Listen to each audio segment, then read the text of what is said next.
In one word only, how did a small town boy from Austria become one of the most famous people on earth?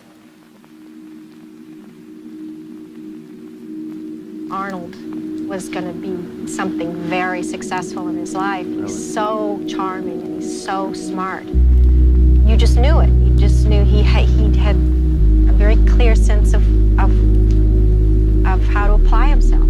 Really a most unique human being. He came from a very, very humble origin. He has, again, emerged as one of the leading celebrity figures in the world. He did it by dint of his own personal effort. I think he takes it very seriously, and he works hard at it. But Arnold works hard at almost everything that he does, and I think whatever he set his mind to, I think he could be successful in. I think that you have to overcome obstacles every day. I mean, the day begins by just getting rid of obstacles. That's what it's all about in life. It was not easy for me to come to this country, to start all over. It was not easy for me to go from the fitness and from the bodybuilding into acting. And things are not easy, but the upside is always so great when you make it. But you have to work on it. It doesn't happen overnight. They said they have a long name and a difficult name to pronounce, so I should change my name. Then they said I had a strange accent, I should change that. And you cannot have any kind of an outside negative force coming in and affect you.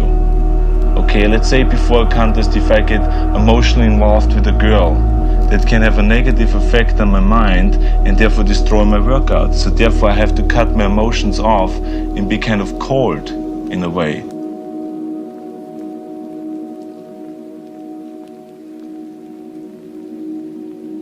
Growing up, you had no plumbing. I don't think you had a toilet, no shower. You had heat only from the stove. What do you think not having much growing up taught you? Growing up like the way I did, poor, and with none of those luxuries, all of those things, made you much more hungry for success. So when you grow up like that, you don't shy away from anything. I mean, working to me was kind of like never, oh my God, I have to work. I loved working. If it was in bodybuilding or making an endorsement here or an investment in an apartment building or starting a mail order business or getting into movies or doing this or doing that, it's like, wow, this is really amazing. But it took a lot of hard work, but I never shied away from work. And I think that my hunger and my desire and my fire in the belly, and that nothing could stop me, I think that comes from growing up the way I did. It doesn't matter who it is. The most successful person in the world can tell you honestly that they also had a tremendous amount of failures. It's not always just success. The key thing is that we learn from the failures actually more than from our successes.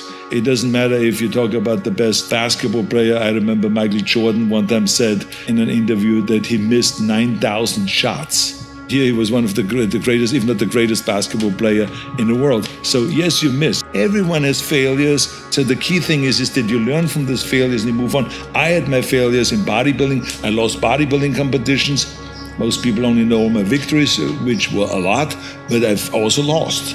I lost in weightlifting. I lost in powerlifting.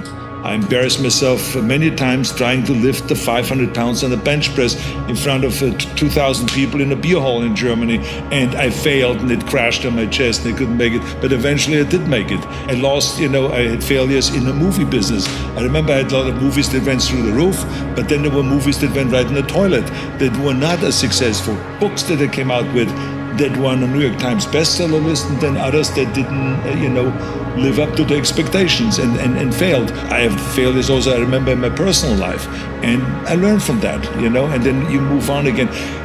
What is important is that you get up. When you fall, the winner always gets up. and the loser stays down. That's what's the difference. So to me, the important thing is always that when you fail on something, get up, you dust yourself off, and you move on, and have again a great vision of which direction you want to go. Pick another goal and keep moving forward. You have to have tunnel vision, and you got to have blinders on and not to see anything that is on the left and the right side, and just really focus. And what they call in golf and in tennis and all these ball sports, keep your eye on the ball. And when you do that, and when you focus that much on something, then of course you are not being able to enjoy all of the things that life has to offer, because you're so focused on this one thing. You have to focus on the thing that you really want to be the best at, and that's what I did. And I don't regret that at all, because you cannot be good in everything, and you cannot do everything and at the same time be a champion in one thing. There is no such thing. So I decided I wanted to be a champion. I decided that I wanted to go all out.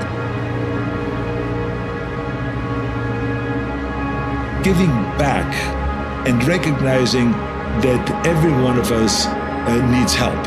I got plenty of help to be where I am today. There's no such thing as a self-made man, as I always say.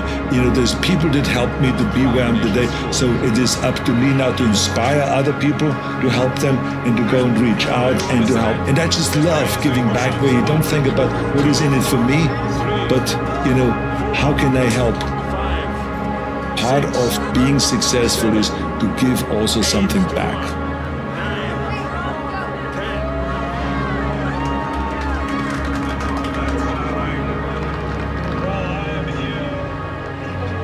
The more you create resistance to the person, the stronger that person gets, and the stronger your character gets, and the more you can endure. He could, but Arnold has them. You know what I mean? Okay.